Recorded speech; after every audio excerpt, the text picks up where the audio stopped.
আসসালামু আলাইকুম। আজকে একটা টিকিয়ার রেসিপি দেখাবো। এই টিকিয়ার স্বাদ কিন্তু একেবারে বিয়েবাড়ির টিকিয়ার মতো, আর খেতে কিন্তু খুবই মজা লাগে। চলুন তাহলে শুরু করা যাক সেই মজাদার টিকিয়ার রেসিপিটা। এখানে আমি পানি, ফুটন্ত পানির ভিতরে দিয়ে দিলাম 3টা তেজপাতা, দিয়ে দিলাম একটা দারচিনি, আর দিয়ে দিলাম 1 মুঠ মতো পেঁয়াজ। এখন আমি এখানে একদম সলিড মাংস নিয়েছি 1 কেজি মতো। সেই সলিড মাংসটা আমি দিয়ে দিলাম।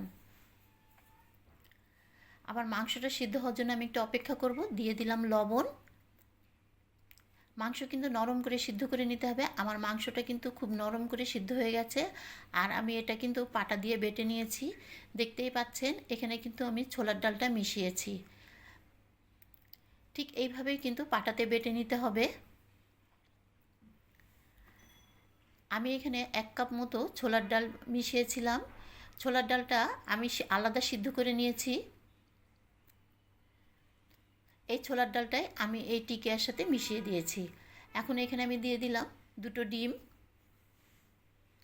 দিয়ে দিলাম পেঁয়াজ বেরেস্তা।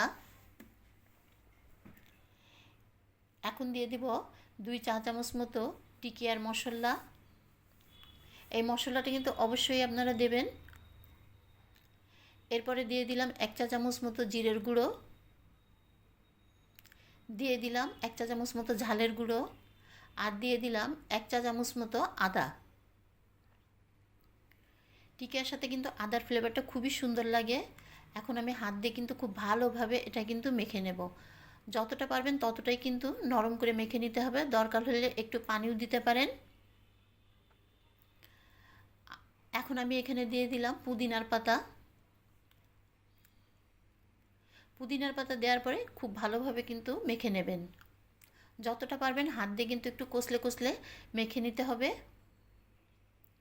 ব্যাস, এখন আমি কিন্তু টিকিয়াগুলো বানিয়ে ফেলেছি। দেখতেই পাচ্ছেন আমার টিকিয়ার শেপগুলো। আমি 2টো টিকিয়া আপনাদের বানিয়ে দেখাচ্ছি।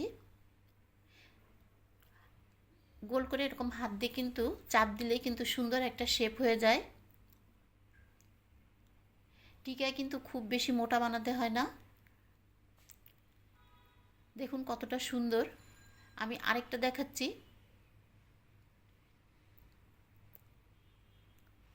এরকমভাবে গোল করে হাত দিয়ে একটু চাপ দিলেই কিন্তু সুন্দর একটা শেপ হয়ে যায় টিকিয়ার। আমার টিকিয়াগুলো বানানো হয়ে গেছে। এখন আমি এটা ভাজবো, কিন্তু তার আগে আমি একটা মিশ্রণ তৈরি করে নিচ্ছি। আমি একটা বাটিতে দিয়ে দিলাম একটা ডিম, আর এখানে আমি 2 টেবিল চামচ মতো দিয়ে দিলাম ময়দা, আর দিয়ে দিলাম সামান্য একটু লবণ। মিশ্রণটা একটু পাতলা করার জন্য আমি একটু পানি দেব। পানিটা কিন্তু একটু সাবধানে দেবেন, খুব বেশি কিন্তু পাতলা করা যাবে না। আমি আরেকটু পানি দিলাম।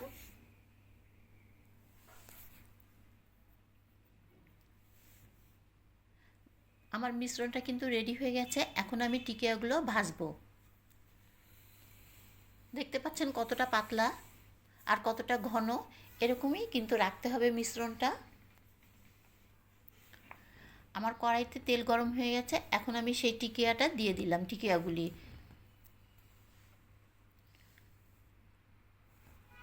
এই টিকিয়াগুলো কিন্তু একটু মিডিয়াম হিটে ভাজবেন। বেশি হিট দিলে কিন্তু ভিতরটা কিন্তু একটু কাঁচা থেকে যাবে। এরকম মিডিয়াম হিটে টিকিয়াগুলো কিন্তু সুন্দর করে লাল লাল করে ভেজে নেব আমি।